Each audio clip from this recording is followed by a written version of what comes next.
Letecká sezóna je v plnom prúde a modrú oblohu brázdia báječní muži na lietajúcich strojoch. Už a my sme tu opäť s naším magazínom o lietaní. Vitajte, práve začíname. Ak zostanete nasledujúcu polhodinu s nami, z kabíny Vetroňa uvidíte najväčšiu súťaž v bezmotorovom lietaní na svete. Zajazdíte si s nami na Airchoppery. Zavítame na leteckú show v nemeckom Friedrichshafene. A predstavíme vám nový slovenský mikrolight.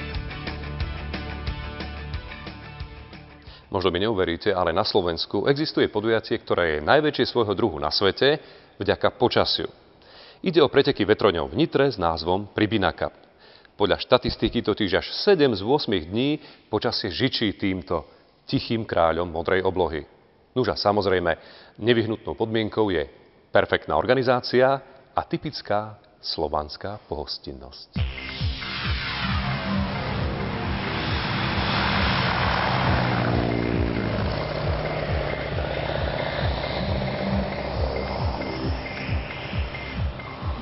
Predtým, ako sa vlastne začne súťažná úloha, je potrebné vetrone dostať do vzduchu, pretože vetrone obyčajne nemajú vlastný motor, tak vyťahujú sa do vzduchu za pomoci vlečného lietadla. Vlečné lietadlo musí mať dostatočný výkon na to, aby mohlo vzlietnúť a vytiahnuť tento vetroň do patričnej výšky.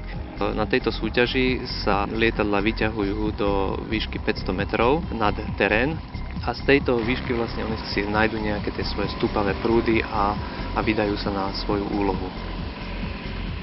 Pri bežnej aeroklubovej prevádzke sa piloti motorového a vlečeného lietadla dorozumievajú väčšinou pomocou rádia, ale samozrejme pri pretekoch, kde je viac ako 140 lietadiel, tak táto komunikácia by bola asi presýtená a prehltená, tak máme dohodnuté signály. Pilot vlečného lietadla zamáva s krídlami a vetroň sa vtedy vypína. Po overení si v spätnom zrkadle, či vetroň sa skutočne odpojil, stiahne plyn a začína sklesávať. Sklesávanie musí byť veľmi rýchle a samozrejme pri všetkej ostražitosti, pretože vo vzduchu je viac lietadiel, aby mohol ďalší vetroň, ktorý čaká na stojánke, vytiahnuť. Na Pribina Cupe je viac ako 140 vetroňov a preto je potrebné tieto vetrone v čo najkratšom čase dostať do vzduchu. Sme schopní s 13 vlečnými lietadlami vytiahnuť tento počet lietadiel do 1 hodiny. Dobre. Letisko v Nitre počas veľkonočných sviatkov. Rozbieha sa najväčšia súťaž v bezmotorovom lietaní na svete. Súťažným jazykom je angličtina. Aj vďaka tomu má toto podujatie punc svetovej extratriedy. Atraktívnosť súťaže zvyšuje skutočnosť, že nie všetci súťažiaci musia byť reprezentanti svojich krajín.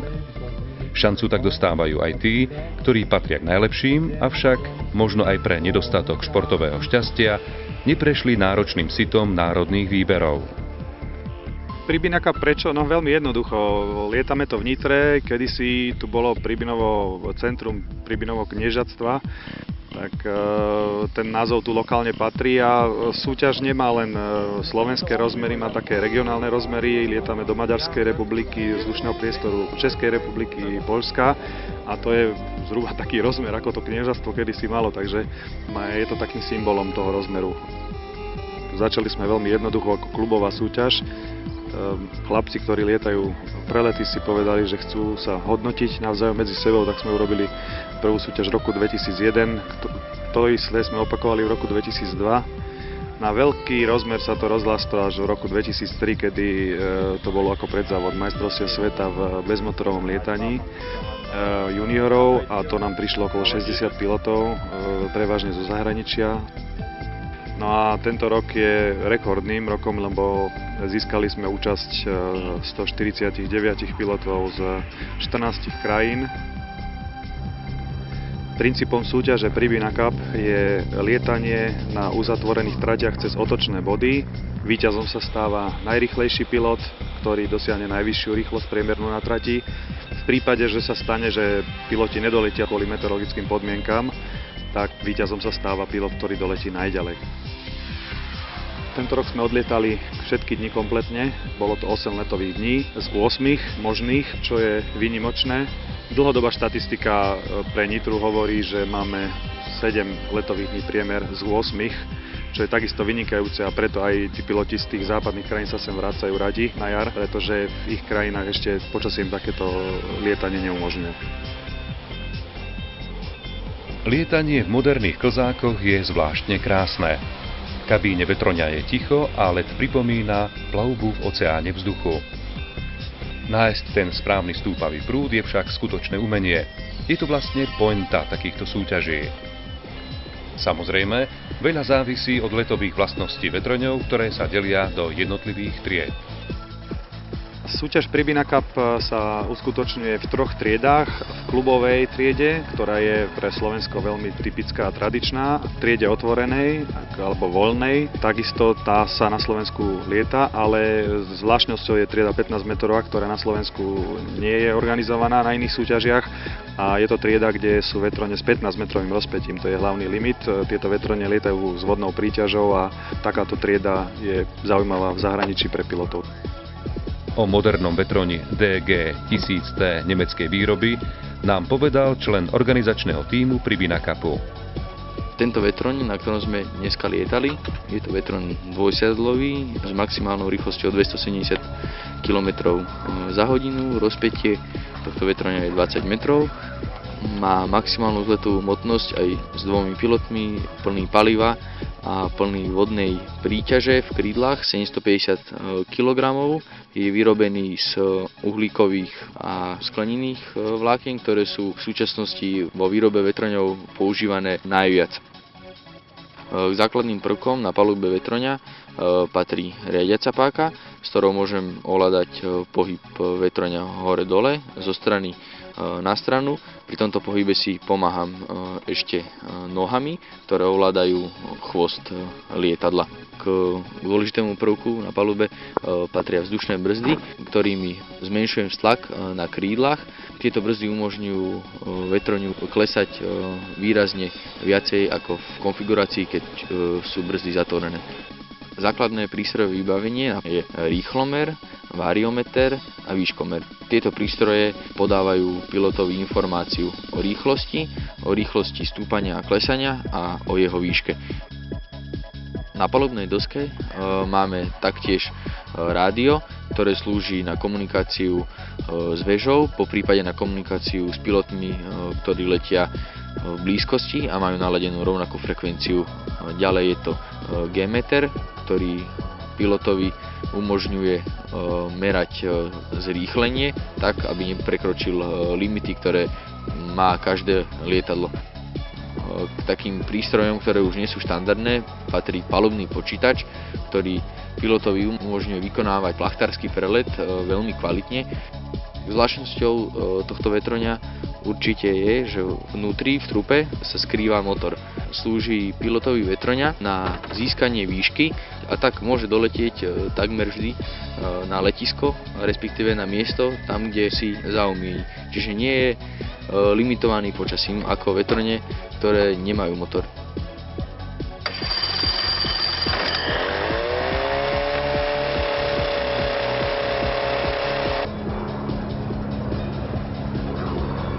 Pilot lietadla nebýva vždy aj jeho vlastníkom. Bežné je zapožičiavanie lietadiel. Aj na Pribina Cupe časť súťažiacich lietala na prenajatých vetroňoch. Umožňuje to ušetriť niekoľko miliónové investície a napriek tomu lietať. Stačí získať v kurze pilotný preukaz a o niekoľko mesiacov môžete pretínať vzdušný priestor v sedadle moderného klzáku, napríklad aj počas Pribina Cupu 2008.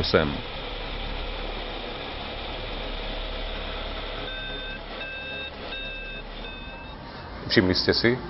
Z posilňovne sa nám nenápadne vyvinulo fitness. V platbe v hotovosti väčšinou hovoríme cash. Nuža, z takéhoto motocykla menom Chopper sa vyvinul lietajúci chopper. Pravda, neslobodno zabudnúť na vrtuľu a samozrejme padák.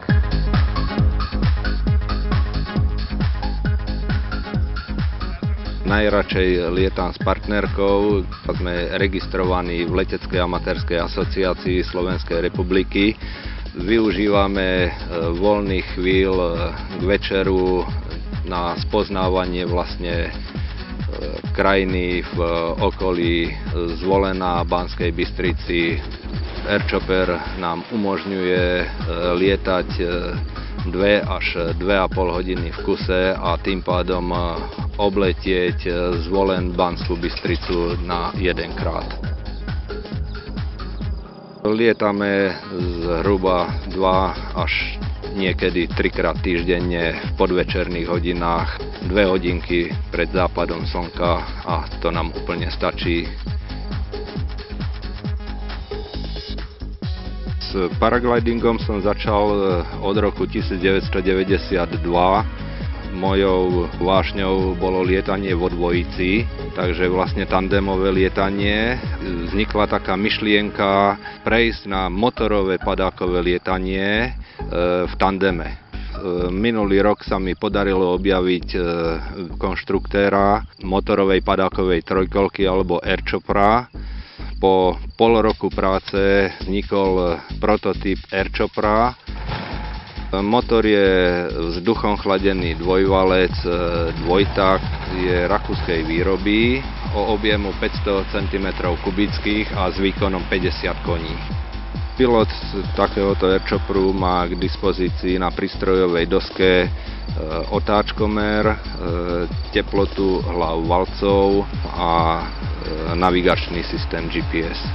Vrtuľa je americkej výroby, na zemi staviteľný uhol nábehu. Padákové krídlo má plochu 40 m2 a je špeciálne vyvinuté pre motorové padákové trojkolky. Vyviazanie tohoto krídla je do kríža kvôli bezpečnosti a zaťaženie znesie 350 kg.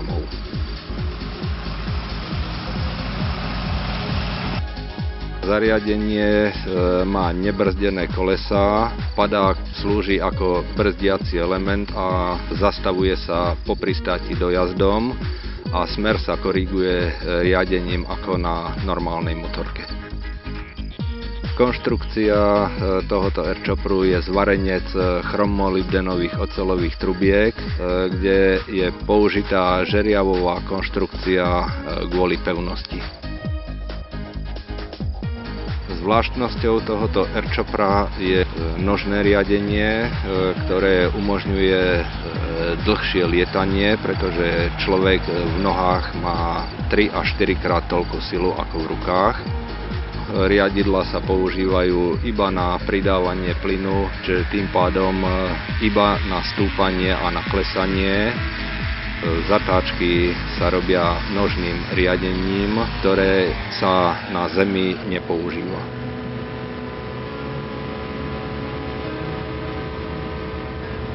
Výhody lietania na tomto Airchopperi: dá sa lietať v ranných a podvečerných hodinách a porovnal by som to s klasickým paraglidingom ako povedzme rafting a plávanie na rybníčku v kľudnej vode, kde vlastne klasický paragliding je počas termiky a slabého vetra, kdežto na lietaní s týmto Airchopperom vyžadujeme kľudné ovzdušie, takže lietame ráno a v podvečerných hodinách.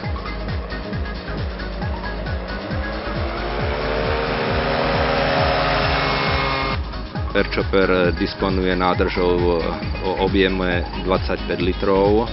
Na túto jednu nádrž dokáže vydržať byť vo vzduchu asi 2,5 hodiny, to znamená približne to vychádza spotreba 10 litrov na 1 hodinu letovú.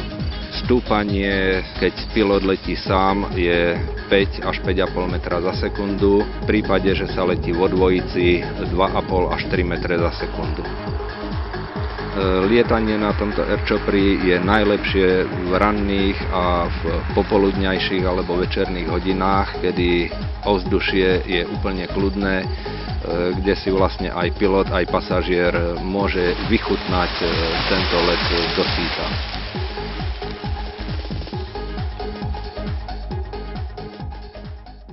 ukážky leteckej akrobácie, ktorá berie dých. Pozerajte sa dobre. Všetko je v ďalšej reportáži.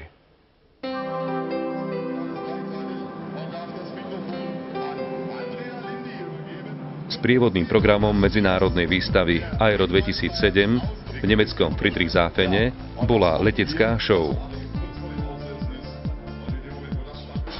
Nechýbal prelet modernej vzducholode Zeppelin NT a vzlet dopravného lietadla Boeing 737.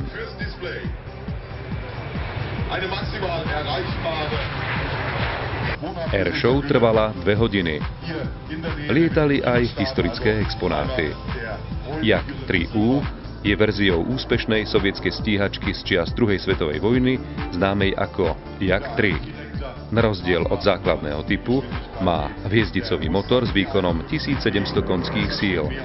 Dosahuje rýchlosť takmer 700 km za hodinu.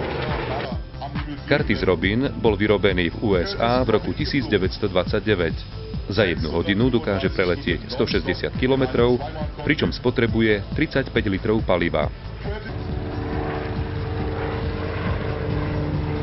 Nemecké akrobatické lietadlo Extra 300 je špeciálne skonštruované na lietanie akrobatických prvkov. Dokáže lietať s preťažením plus 10 G. Dosahuje rýchlosť 420 km za hodinu.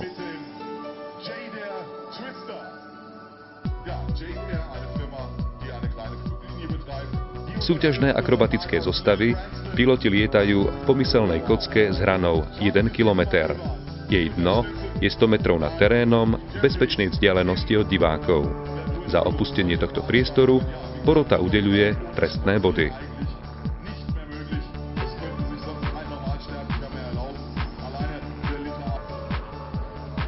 Ruský jak s pilotom Uli Dembinským mohli vidieť návštevníci leteckej show 2006 na Sliači.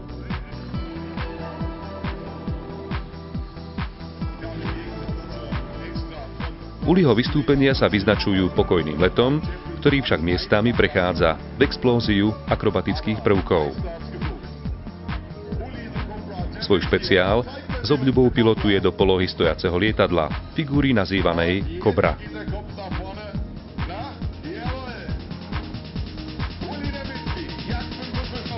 Letecká show vo Friedrichshafene je známa kontaktom pilotov s publikom. Letové ukážky sa začínajú a končia iba v niekoľkometrovej vzdialenosti od divákov.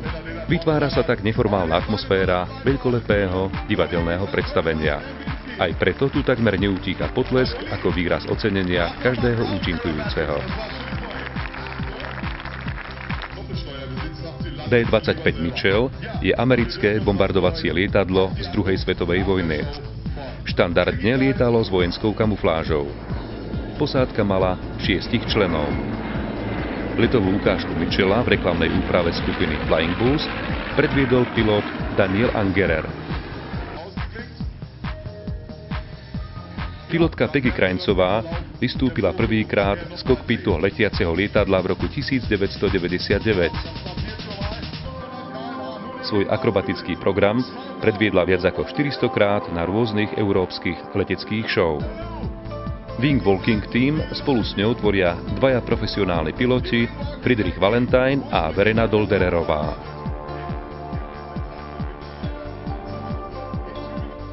I žltý Boeing Stearman vyrobili v USA v roku 1942. Počas vystúpenia letí rýchlosťou 130 až 240 km za hodinu.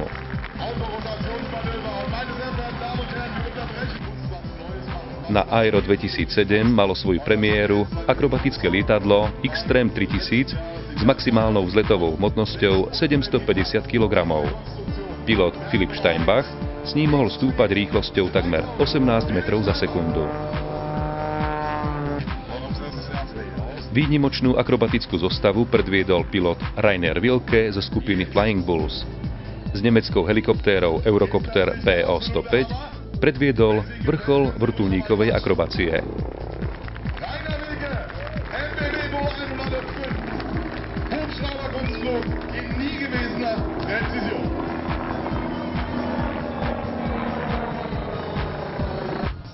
Prvé eurokoptery vzlietli v roku 1969. Ich maximálna vzletová hmotnosť je úctyhodných 2500 kg.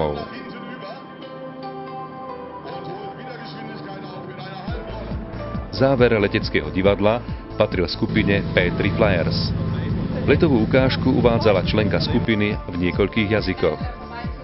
Piloti lietajú na švajčiarskych lietadlách Pilatus P7. Letecká show Aero 2007 bola dôstojným vyvrcholením európskej výstavy všeobecného letectva vo Friedrichshafene. Najbližšie Aero bude o 2 roky. Želáme mu ešte vyššiu úroveň a predovšetkým viacej návštevníkov zo Slovenska. Toto sympatické lietadielko môžete uvidieť v Leteckom múzeu v Košiciach. Je to vôbec prvé lietadlo tohto typu, ktoré vyrobili na Slovensku. Medzi tým vývoj išiel dopredu. Už a my sa v ďalšej reportáži dozvieme o najnovšom takomto lietadle, ktoré vyrábajú v Prešove.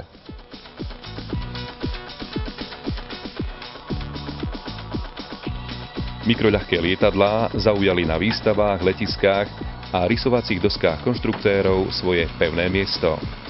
Ich popularita neustále rastie. Maximálna vzletová hmotnosť mikrolajtov je 450 kg. Spotreba paliva je na úrovni 15 litrov na hodinu letu. Palivom je zvyčajne lacnejší automobilový benzín. Toto lietadlo je určené na športové, rekreačné lietanie, ale takisto na cestovanie, prípadne výcvik nových pilotov. Do budúcnosti sa počíta s vlekaním bezmotorových lietadiel. Má vlečné zariadenie. Cieľom bolo spraviť lietadlo, ktoré bude atraktívne, ktoré sa bude páčiť, na ktorom bude radosť lietať, a dúfajme, že sa nám takéto lietadlo aj podarilo. Spotreba na hodinu letu sa udáva od 12 do 16 litrov za hodinu. Pri vzlete dokáže lietadlo stúpať až 6 metrov za sekundu. Zaujímavé sú aj ostatné technické parametre tohto mikroľahkého lietadla. Cestovná rýchlosť 200 km, pádová rýchlosť 65 km za hodinu, stúpavosť 6,5 metra za sekundu. Dolet lietadla 750 km. Viper dokáže vystúpať do výšky 5 km.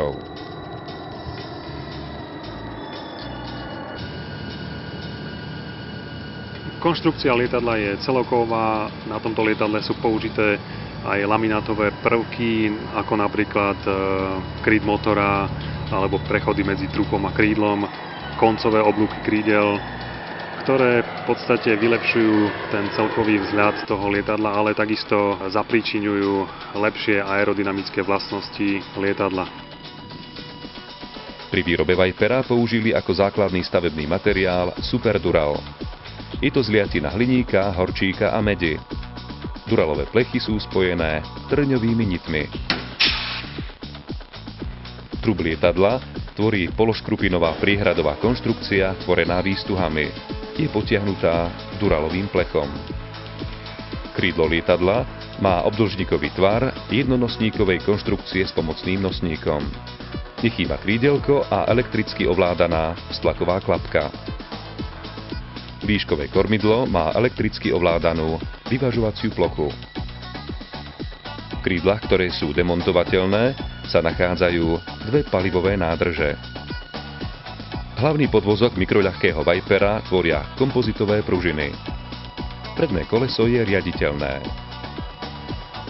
Kryt kabíny zabezpečuje veľmi dobrý výhľad. Lietadlo má zdvojené riadenie. Motor vyrobili v Rakúsku. Je štvortaktný, má reduktor a dva karburátory. Hlavy valcov sú chladené kvapalinou.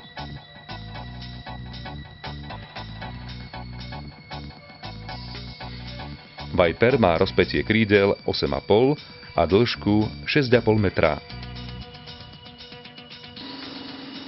Moderné mikroľahké lietadlá svojimi technickými parametrami a komfortom dostihujú klasické aeroklubové lietadlá. Ich prevádzkové náklady sú však niekoľkonásobne nižšie. Viper je jeden z príkladov potvrdzujúcich perspektívu tejto kategórie lietadiel na Slovensku.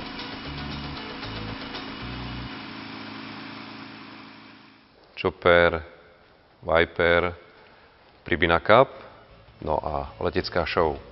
Sme na konci. Nezabudnite, vysielame opäť 30. júna. Dovtedy dovidenia.